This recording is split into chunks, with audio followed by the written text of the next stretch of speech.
Greetings, you're watching and or listening to Cantus Firmus.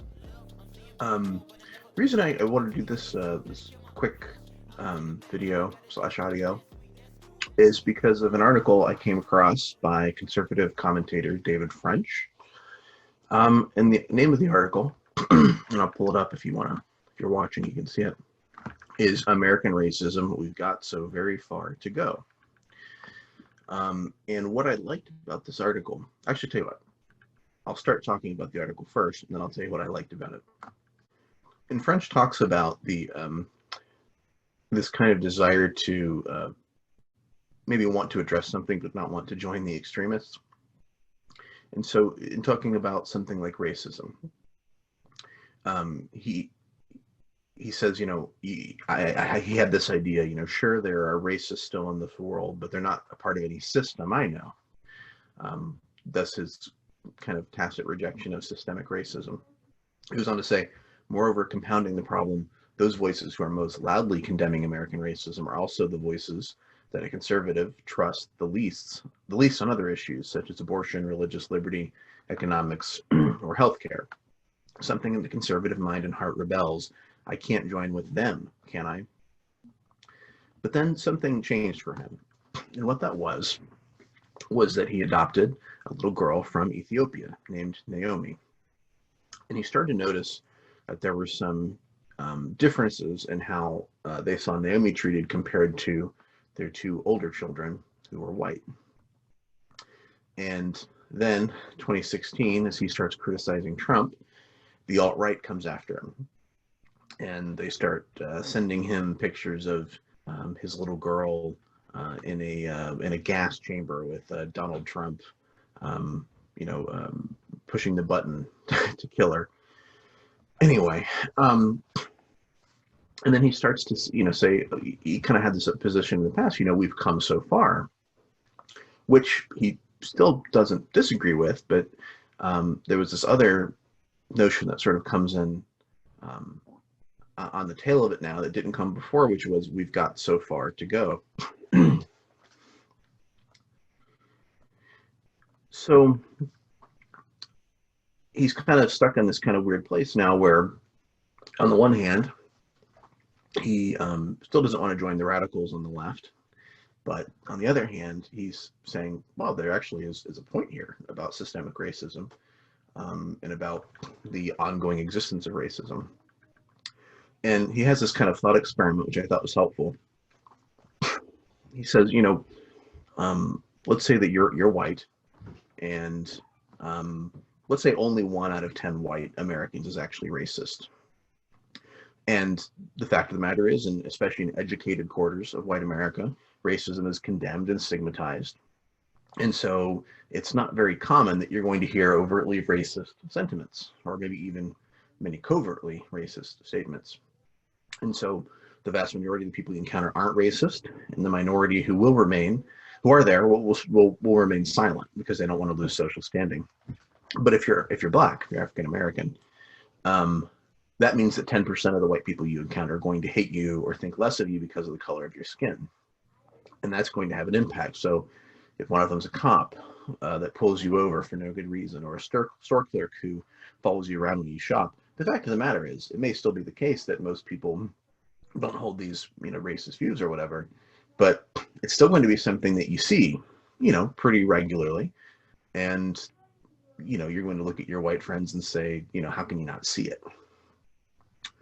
He also, of course, points out that, slavery was legal until 1865 and defended. And discrimination was lawful and acceptable for most people in the public until 1964. And then we've got about 56 years since then. And so, how do you get over 345 years of legal and cultural discrimination in 56 years? You don't do it completely. Now you can make some strides, and we certainly have, but it doesn't get addressed all at once.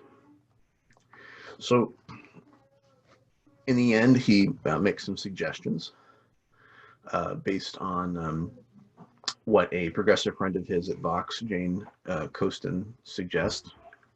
and it's a three-point platform. One is end qualified immunity. Two is curtail the power of police unions. And three, we probably need fewer laws in general. So here's what I like about the article. I agree with him about people not wanting to join extremists. And so one thing I've noticed is that when someone starts to care about some inequity and they want to repair it, there's always someone telling them that if they don't accept some deluxe, radical, progressive package, they might as well go home.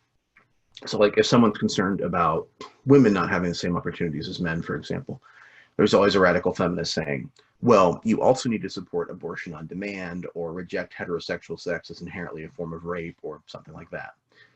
And so then when the concerned moderate or conservative hears that, it's no longer about correcting an inequity. That's very simple focus becomes cloudy. But now it's, do I take on a radical political platform that doesn't make sense to me?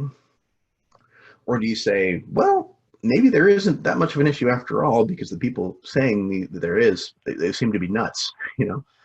So what I like about this article is that it gives people a way in, and creates a political common ground with practical solutions that aren't, as this Black Lives Matter's national platform suggests, dismantling the nuclear family or something like that. Now, it's possible that I'm giving these people who pull out of the discussion too much coverage. You know, maybe they are using the radicals as an excuse not to get involved. That could be in some cases. But what I love about this article is that that doesn't really give them any cover. It doesn't give them a way forward, because here's David French, a conservative, and he's making some suggestions about fixing it that come from a progressive, but that sound very conservative or libertarian. And says, you know, listen, I can speak from practical experience. It makes sense rationally that you can't address all these issues in 56 years that have been so deep-seated in our culture. And so what I think we need more of is more of these perspectives by guys like French, who are saying, you know, there is a middle ground, there is a common ground, there is a middle way where we can actually get together on this. And what I saw after the death of George Floyd was conservatives finally were moving more toward that middle and saying, okay, maybe you guys are right, there's an issue here, and this was just unconscionable, and I'm not even going to defend the police officer, and I hope he goes to prison. And then progressives seem to say, well, instead of saying, okay, hey, you're closer to us, that's great, let's get together on this, they sort of went, it was like the stinky kid wanted to sit with them in the cafeteria, and so they just went over to the other side. And they just went far left, you know, defending riots and this other stuff. And so I want to see more common ground like this. And, you know, the radicals may still have their points of view, but let's get together on some of these things that are so basic that we can all pretty much agree on, or should agree on, that many of us at the very least are going to agree on. And let's recognize that there's a problem and get together on it and address it. Let's move forward as a people. Anyway, so those are my thoughts on the subject, and I just thought that the article was so helpful and had such a good vantage point that I wanted to make sure other people were aware of it. Now, I read it at the Dispatch, where he has a column, and the name of the article is American Racism, We've Got So Very Far to Go. Thank you for listening.